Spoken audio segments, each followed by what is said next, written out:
नमस्कार दोस्तों, आप सबको पता है एक न्यूज़ आ रही है कल से, मेरे पास भी ईमेल आया है नाडा की तरफ से कि आपके ऊपर 4 साल का बैन लगाया गया है।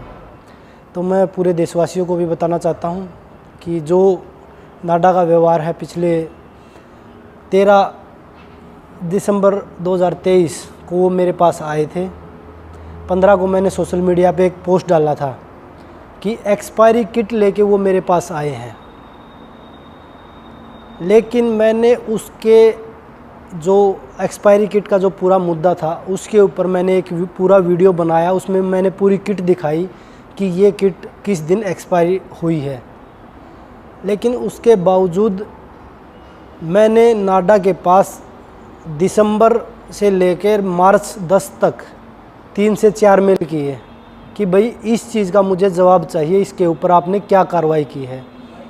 और जो डीसीओ मेरे पास उस दिन डोप लेने के लिए आया था वो 3 से 4 बार पहले भी मेरा डोप टेस्ट लेके जा चुका है। और पूरे हरियाणा में वो खुद बता रहा था ये चीज़ें कि पूरे हरियाणा में मैं ही सभी खिलाड़ियों का डोप टेस्ट करने के लिए आता हूँ। लेकिन उसके बावजूद हमारे को कोई भी इन्फॉर्मेशन नहीं दी गई कि भाई आप के ऊपर जो ये चीज़ें हुई हैं, जो ये एक्सपायरी किट का हुआ है, उसका हमें कोई जवाब नहीं दिया गया, आज तक भी नहीं दिया गया है। 2024 मार्च 10 की जो ट्रायल 9-10 की जो ट्रायल थी उसके बारे में मैं आपको बता देता हूं कि जब मार्च में ट्रायल हुई जो ओलंपिक क्वालिफाई के लिए थी, उसमें जब वो बोल रहे हैं, मेरे ऊपर आरोप लगाए हैं नाडा की तरफ से कि बजरंग डोप सैंपल देने से पहले वेन्यू छोड़ के भाग गए, उन्होंने ये बोला है। लेकिन मैं आपको बताना चाहता हूँ कि मेरे पास विद प्रूफ है। मैंने वो कुश्ती के बीच में आए मेरे पास, उसके बाद मेरी एक और कुश्ती थी। रूल के हिसाब से मैं आपको बताऊँ तो कुश्ती के बीच में आपके पास कोई भी डोप लेने के लिए नहीं आ सकता। कुश्ती ख़त्म होने के बाद आपका टूर्नामेंट ख़त्म हो गया या आप उससे बाहर हो गए गेम से, तो आपका डोप सैंपल लेने आ सकते हैं। लेकिन जब वो मेरे पास आए ना तो उन्होंने मेरे को कोई आईडी दिखाई। मैंने उनको बोला कि अभी मेरी एक और बाउट है, उसके बाद आप मेरे से बात करना आके। लेकिन मैं जब उन्होंने सरकारी डॉक्टर बैठता था वहाँ पे, जो सरकार ने अपॉइंट कर रखा, साई द्वारा वहाँ पे बिठा रखा था, मैंने उनसे मेडिकल बनवाया।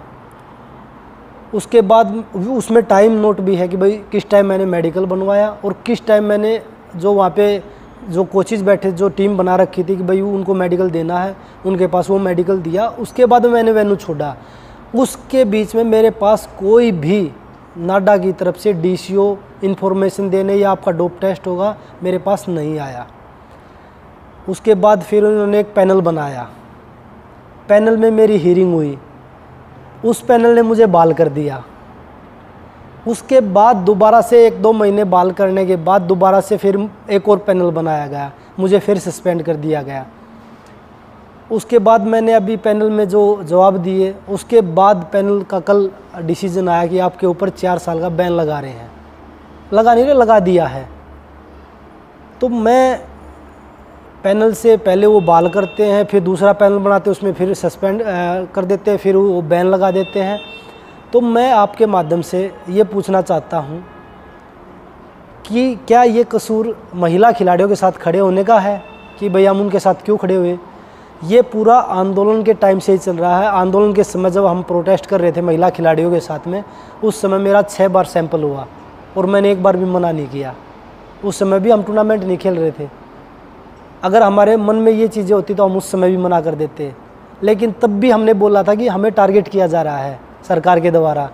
उसके बाद जब वो एक्सपायरी किट का मामला आया, जब हमने आवाज़ उठाई और वो हमने प्रूफ हो गया, उस सिस्टम से हमारा विश्वास बिल्कुल उठ गया कि जो ये सिस्टम चल रहा है, जब आप इतने बड़े बड़े खिलाड़ियों के साथ ऐसा हरकत कर सकते हैं, ऐसी बेहुदा हरकत कर सकते हैं, तो आपके ऊपर कौन विश्वास करेगा? जो आप ब्लड सैंपल की जो किट लेके आए थे, जो इंजेक्शन, अगर मैं मेडिकली बोलूँ, जो इंजेक्शन आप एक्सपायरी हो रहे हैं वो मेडिकल हिसाब से भी हम नहीं लगा सकते। टेस्ट लेने की तो दूर की बात है, डोप को हटा दे तो मेडिकल सिस्टम में भी अगर कोई एक्सपायरी किट है तो उसको हम यूज़ नहीं कर सकते। आप तो उसमें खिलाड़ियों का सैंपल लेने आए हैं, उस सैंपल के अंदर हमारी पूरी लाइफ, गेम की पूरी लाइफ रहती है। अगर कोई खिलाड़ी सैंपल में आता है तो उसका पूरा करियर ख़राब हो जाता है। लेकिन मुझे लगता है कि प्रोटेस्ट की वजह से खिलाड़ियों को टारगेट किया जा रहा है, क्योंकि 1-2 महिला खिलाड़ियों के पास भी ये चीज़ें आई कि आपके पास डोप वाले आए होंगे। आपको एक चीज़ और बता देता हूँ, जब डोप वाले आते हैं तो हमें खुद पता नहीं होता कि आज हमारे पास डोप वाले आएंगे, लेकिन जो बृजभूषण के जो लोग थे उनको ये चीज़ें पता रहती हैं कि आज आपके पास डोप वाले आए हैं। अगर आप इस चीज़ से पीछे नहीं हटोगे तो आप डोप में भी फंस सकते हो। तो ये बड़ी शर्म की बात हमारे देश में कि जो देश की बेटियाँ अपने लिए न्याय मांग रही थी, जो किसान भाई अपने लिए न्याय मांग रहे कि भाई हमें अपनी फसल का न्यूनतम मूल्य दीजिए, उनको न्याय नहीं मिला, उनको लाठी डंडे मिल रहे हैं, उनको रोड पे घसीटा जा रहा है। और उसके बाद हमें डरा धमका के, सरकार ये चाह रही है कि हम डरा के धमका के हम इन लोगों को पीछे कर देंगे। तो हम ना तो डरेंगे ना हम झुकेंगे। जो सच्चाई की लड़ाई है वो लड़ते रहेंगे, पहले भी लड़ रहे थे, आज भी लड़ रहे हैं और आगे भी लड़ते रहेंगे। तो ये लड़ाई जो है, आज भी मैं कोर्ट में लड़ रहा हूँ, कल मेरी केस की हियरिंग है कोर्ट में, उसके बाद मैं केस में भी इसको अपील करूँगा, जहाँ पे ये सारे डोप के मामले जो लोग देखते हैं बाहर विदेश में, वहाँ पे भी मैं इसकी अपील करूँगा। मैं लास्ट तक अपनी ये लड़ाई लड़ूंगा, मेरे पास सारे प्रूफ हैं और सब प्रूफ के साथ मैं आगे बढ़ूँगा, क्योंकि हम सच्चाई को दबा सकते हैं, छुपा नहीं सकते, लेकिन वो सच्चाई एक दिन देश के सामने हम ला कर रहेंगे। धन्यवाद।